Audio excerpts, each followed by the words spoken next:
Break के बाद एक बार फिर से आप सभी का स्वागत है योग और अध्यात्म पर आधारित कार्यक्रम स्वस्थ विचार में। मैं हूं आपके साथ आपका साथी विकास।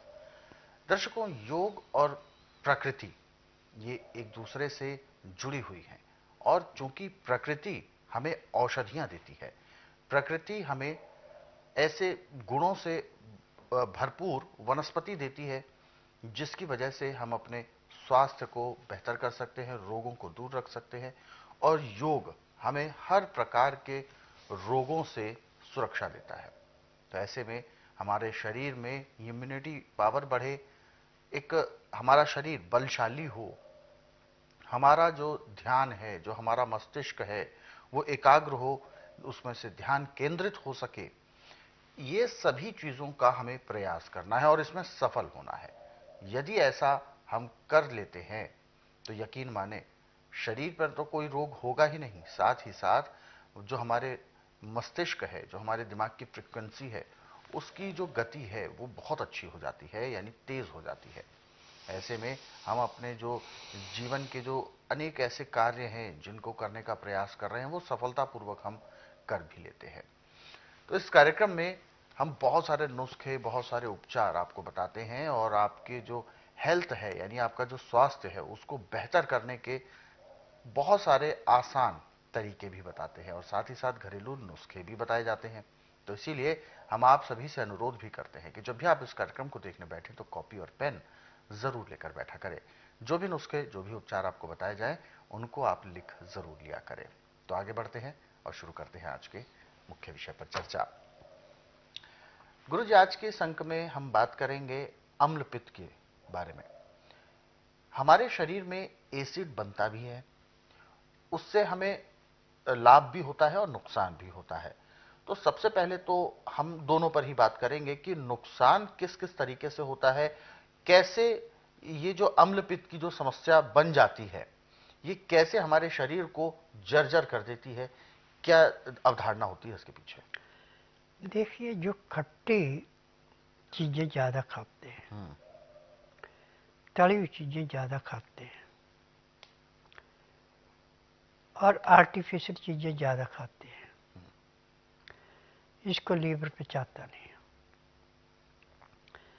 जब लीवर पचाता नहीं तो अम्ल पित्त हो जाता है, पित्ते में तेजाब बढ़ जाता है, खट्टी डकारें आती हैं और मुंह में छाले हो जाते हैं, गला गड़ जाता है और इससे खाने पीने को मन नहीं करता फिर। और ये बीमारी सबसे खतरनाक है जी। अब जिसको बीमारी हो जाती है उसको शरीर में लाल लाल चकत्ते से पड़ जाते हैं, उनमें खुजा भी होती है, दर्द भी होता है। अब इसमें जितनी भी दवाइयाँ हैं, जितनी मर्जी हम खा ले, रोग बढ़ता या घटता नहीं, थोड़ी देर के लिए दबता है जब तक असर है, फिर उसके बाद उससे तेज होता है। अब योग भी इसमें तभी काम करता है जबकि आप पेट खाली करके करेंगे। और जिसको अम्ल पित्त हो जाता है इसका पेट नहीं साफ होता। अच्छा। पेट पत्थर की भांति टाइट भी हो जाता है। जो फारे वाली की दशा होती है, फारे में तो पेट फूला हुआ होता है, इसमें पेट पत्थर की भांति सख्त होता है। अब इसमें जब भी अम्ल पित्त हो जाए तो सबसे पहले उसको मौसम के अनुसार, जैसे अब सर्दी का मौसम है, इसमें गाजर है, मूली है, शलगम है, चुकंदर है, पत्ता गोभी है, हम इनसे इसको ठीक कर लेते हैं। परंतु सबसे आसान तरीका यह है कि आप मूली का जूस निकालें पत्तों के साथ, पर मूली को छीलना नहीं है। अच्छा। ताजी मूली हो, पानी से धो के सख्त पत्ते निकाल दें, नर पत्तों को रहने दें और उसका जूस निकाल लें आप 1 गिलास। उस 1 गिलास में आप टमाटर का भी जूस मिला सकते हैं, गाजर का भी मिला सकते हैं, पत्ता गोभी का मिला सकते हैं, ना भी मिलाए तो कोई डर नहीं है। अब इसमें थोड़ा सा नींबू का रस मिलाना है और आपने गटागट पी जाना ये नहीं कि इसमें विश्राम नहीं करना। जैसे अंदर जाएगा जो इसकी गैस है, ये तो अंदर से जाके जो भी आंतों के अंदर कचरा फंसा हुआ उसको ऐसे निकालेगी जैसे किसी चीज को जबरदस्ती घर से निकाला जाता है। और इसमें सोडियम जो लीवर काम नहीं कर रहा था उससे जबरदस्ती काम करवाएगा। जब सोडियम और क्लोरीन दोनों मिलकर के अंदर काम करेंगे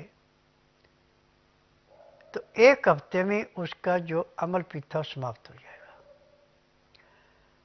अब उसका काम करने को मन भी करेगा, शरीर में जो चकत्ते लाल लाल पड़ रहे थे वो बंद हो जाएंगे, जो गले में मुंह में छाले थे समाप्त हो जाएंगे और खाना उसका ऐसे पचेगा जैसे रेते की ढेरी पे पानी डाल के और रेता पानी को चूस लेता, बहने देता, ऐसे खाना पचेगा और पेट बड़ा अच्छा साफ होगा। जितना पेट अच्छा साफ होगा उतने आप सुखी होंगे। आजकल ब्रेड, बिस्कुट, चौबिन, मैदे की जितनी चीजें हैं इन पे आदमी का ज्यादा चस्का है और इसी ने सर्वनाश किया है। आज किसी का लीवर फैटी हो गया, किसी की आंतों में सूजन होगी, किसी को सांस लेने में तकलीफ होगी, गले में सूजन होगी, और किसी को टीबी होगी। ये सब अमल पित्त की देन है। अमल पित्त से जिस साइड का रोग ज्यादा बढ़ गया वो बढ़ता ही जाएगा, घटेगा नहीं। परंतु स्वास्थ्य विचार में योग के द्वारा और खान पान के द्वारा हर एक रोग ऐसे समाप्त किया जाता है जैसे कूड़े करकट के ढेर को माचिस की तिल्ली जला के समाप्त करती है। मेरे पास ऐसे ऐसे रोगी आते हैं जो 20-20, 25-25 साल से दवाइयाँ खा रहे हैं, रोग बढ़ता जा रहा, घटता नहीं है।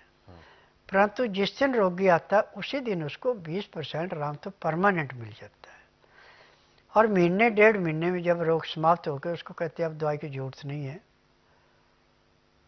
तो सोचने लगता है कि हम इतने दिन से दवाई खा रहे थे, आगे खाएंगे तो नुकसान क्या। तो मैं उनको एक ही जवाब देता हूँ कि देखिए इनमें केमिकल कोई नहीं है, जड़ी बूटियाँ हैं। जब तक रोग है तब तक ये लाभ करती हैं। जब रोग नहीं है, आप स्वस्थ हैं, तो इनका फजूल खर्चा क्यों करें हम। ये खर्चा तभी किया जाता है जब रोग होता है, रोग समाप्त है दवाई बंद है। आज कईयों ने मेरे से प्रश्न किया जी आप कपाल भाटी पे बहुत जोर देते हैं, लोन बलोन पे बहुत जोर देते हैं। तो मैं कहता हूँ यदि आपका पेट 6 घंटे खाली है, आप कपाल भाटी आधा घंटा करते हैं, 15 मिनट तक भस्त्री का, 8-10 बार अग्निसार, 15-20 बार उज्जयी, 25-30 बार ब्रह्मणी, 5 मिनट कुंभ, 1 घंटा लोन बलोन कर लेते हैं। तो आप ये समझो कि 20 किलोमीटर सैर जो आपने करनी थी वो आपकी हो गई। और ये प्रणाम जब भी आपने करना है तो अपने घर के अंदर ही करें, किसी बगीचे में या पार्क में बैठ के ना करें, क्योंकि इस टाइम शहरों में तो पार्कों में प्रदूषण बहुत ज़्यादा है। आप जिस कमरे में बैठे हैं उसमें एग्जॉस्ट फैन आप चला लें और कमरे के अंदर आप पूरा योग, पूरा प्रणाम करते हैं, तो मैं दावे से कह सकता हूं कि जब तक आपके शरीर के अंदर सांस है आपको किसी डॉक्टर हकीम की जरूरत नहीं पड़ेगी। क्योंकि योग पैर के तलुए से सिर के बाल तक जब हम करते हैं तो इसका टेम्परेचर 110 डिग्री तक जाता है। और जो भी हमारे शरीर के अंदर किसी किस्म का कीटाणु 110 डिग्री में समाप्त हो जाता है। तो रोग कहाँ से आएगा? बिल्कुल। और फिर छोटा मोटा कोई रोग आ गया तो जो छोटे छोटे नुस्खे मैं आपको बताता हूँ, जो आपके घर में ही 108 वस्तुएं तो घर में ही है, उन्हीं से समाप्त हो जाते हैं। यदि थोड़ा बढ़ जाए, आपकी समझ में ना आए, तो आप मेरे पास आइए। जिस दिन आना है उस दिन रात्रि 10 बजे तक खा पी के दातन कूड़ा करके बड़ी इलायची मुंह में रख के चूसते रहें। सुबह 9 से 10 के अंदर अपना नामकरण करवाएं। 10 से 12 में नाड़ी परीक्षण करता हूँ। नाड़ी परीक्षण में पैर के तलुए से सिर के बाल तक की MRI, CT scan, X-ray, ultrasound, ECG, sonography, सब कुछ 5 सेकंड में हो जाते हैं। फिर उसके बाद जितने भी रोग हैं उससे बने हैं वो सब दवाइयाँ दी जाती हैं। और दवाई देने के 15-20 मिनट में आपको 15 से 20% आराम परमानेंट मिल जाता है। फिर जब दवाई खाते 15 दिन की दवाई दी जाती है तो 50 से 60% आराम मिलता है और महीने 1.5 महीने रोग समाप्त होता है, दवाइयाँ बंद होती हैं। मेरे आश्रम की दवाई सारी उम्र नहीं खानी पड़ती। तो दर्शकों, जैसा कि गुरुजी ने भी हमें बताया है कि योग हम सभी के लिए बहुत जरूरी है, लेकिन योग के साथ साथ कुछ क्रियाएं हैं, कुछ प्रकृति की चीजें ऐसी हैं जो सेवन करनी भी बहुत जरूरी होती हैं। हमारा जो मुख्य उद्देश्य है, हमारे शरीर से सभी प्रकार के जो रोग हैं उनको दूर करना। अब इसमें रोगों को दूर करने के लिए बहुत सारी हमें सावधानियां रखनी पड़ती हैं, बहुत सारे हमें नियमों का पालन भी करना पड़ता है। तो इसीलिए आपको जैसा जैसा इस कार्यक्रम में जो जो चीजें बताई जाती हैं उनको आप लिख जरूर लिया करें, ताकि आप अपने दिनचर्या में वो सब शामिल कर सके। तो उसके लिए यदि आप कॉपी और पेन इस कार्यक्रम को जब भी देखने बैठते हैं वो लेकर बैठेंगे, कॉपी और पेन, तो आप सारे नुस्खे उपचार लिख भी सकेंगे, ताकि आपके जहन में उम्र भर ये तमाम चीजें बनी रहें। और यदि आप लोग इस कार्यक्रम से जुड़ना चाहते हैं तो आप हमें कॉल कर सकते हैं, या आप हमें व्हाट्सएप के जरिए भी अपना संदेश